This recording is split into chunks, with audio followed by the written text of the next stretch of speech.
Ayun guys, good morning. Nandito tayo sa sa Sitio Pandan. Nakapasyal tayo dito sa aking kaibigan. So papakita ko sa inyo guys yung kanyang taniman dito sa Pandan. Sobrang ganda guys.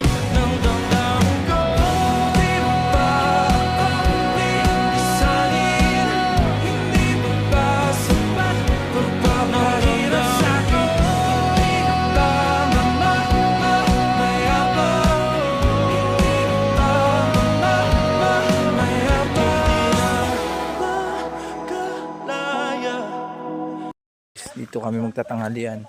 Hindi ko lang alam kung ano yung hinihanda niyang ulam para sa amin. Sabi niya magantay lang daw kami.